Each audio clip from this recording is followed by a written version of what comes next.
દુબઈમાં ભારતનો 6 વિકેટે પ્રથમ વિજય.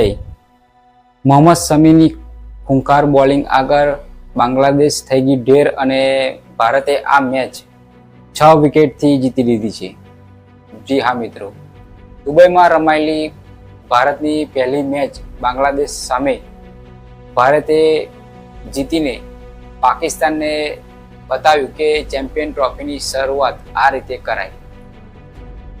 દુબઈમાં રમાયેલી મેચમાં ભારતે 2 ફાસ્ટર અને 3 સ્પિનર સાથે મેદાનમાં ઉતરી હતી.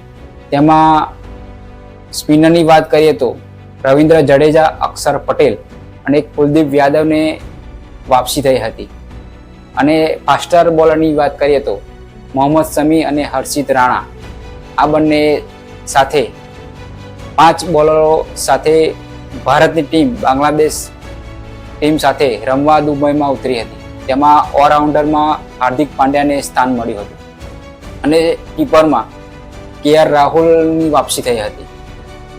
ટોસની વાત કરીએ તો ટોસ જીતીને બાંગ્લાદેશે પહેલા બેટિંગ કરવાનો નિર્ણય લીધો હતો, પણ આ વખતે બાંગ્લાદેશ આ નિર્ણય બાંગ્લાદેશની ટીમ માટે ખરાબ સાબિત થયો. ટોસ જીતીને બેટિંગ કરવા ઉતરેલા બેટ્સમેનો પિચ પર સેટ થાય પહેલાં જ મોહમ્મદ શમીએ વિકેટ લેવાનું ચાલુ કરી દીધું અને આવતાની સાથે જ બાંગ્લાદેશની ટીમને પ્રેશરમાં નાખી દીધું હતું.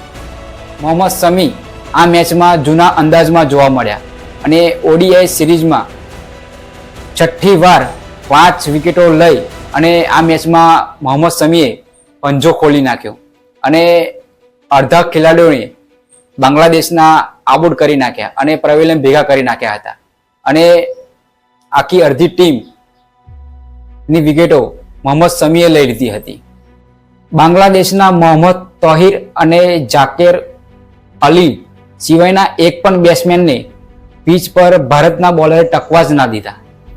દુબઈના મેદાનમાં બાંગ્લાદેશના ખાલી 2 પ્લેયર ચાલી શક્યા. મોહમ્મદ તોહિરે 100 રન બનાવ્યા અને ઝાકિર અલીએ 68 રન બનાવ્યા અને બાંગ્લાદેશનો સ્કોર 228 રન અને આખી ટીમ ઓલ આઉટ થઈ ગઈ હતી. મોહમ્મદ શમીએ તો 5 વિકેટ લઈ અને પંજો તો ખોલી જ નાખ્યો હતો, પણ સાથે સાથે હર્ષિત રાણાએ પણ ભારતીય ટીમ માટે જોરદાર બોલિંગ કરી. તેમને પણ 3 વિકેટ મળી અને સ્પિનરની બોલિંગની વાત કરીએ તો અક્ષર પટેલને પણ ભારત માટે જોરદાર બોલિંગ કરી. તેમને પણ 2 વિકેટ મળી હતી અને હવે તો શું, ભારતીય ટીમના બેટ્સમેનનો વારો હતો. સુમન ગિલ તો પહેલેથી ફોર્મમાં જ હતા.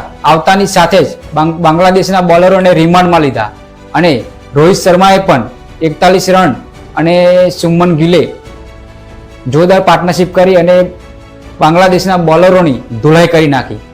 રોહિત શર્માએ 41 રન બનાવી આઉટ થઈ ગયા હતા, પણ સુમન ગિલે છેક છેલ્લે સુધી 129 બોલમાં 101 રન બનાવી અર્ણમ એટલે કે નાબાદ રહ્યા હતા અને છેક છેલ્લે સુધી બાંગ્લાદેશ બોલરોને હેરાન પરેશાન કરી નાખ્યા.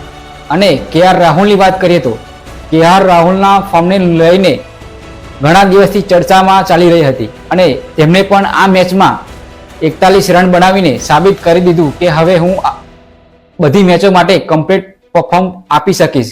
એટલે KR રાહુલે પણ ભારતીય ટીમ માટે 41 રનનું યોગદાન આપ્યું હતું અને આ રીતે ભારતે આ મેચ 46 ઓવરમાં 6 વિકેટે જીતી લીધી અને જીત સાથે શુભારંભ કરી નાખ્યું.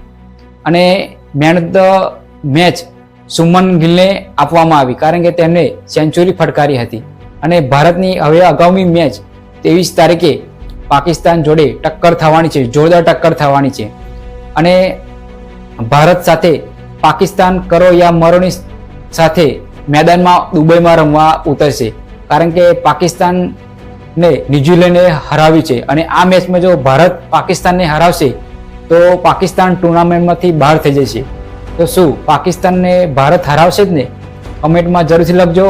અને પાકિસ્તાન સામે કોના બેટથી રન જોવા મળશે? રોહિત શર્મા, કિંગ કોહલી, વિરાટ કોહલી કે પછી હાર્દિક પાંડ્યા? કમેન્ટ સેક્શનમાં જરૂરથી લખજો અને ચેનલ પર નવા હોય તો સબસ્ક્રાઈબ કરવાનું ભૂલતા નહીં. અને એ શું મારી વિડીયો જોતા હોય તો ફોલો જરૂરથી કરજો. તો મળીએ મારી આવતી વિડીયોમાં. ત્યાં સુધી જય હિન્દ, જય ભારત.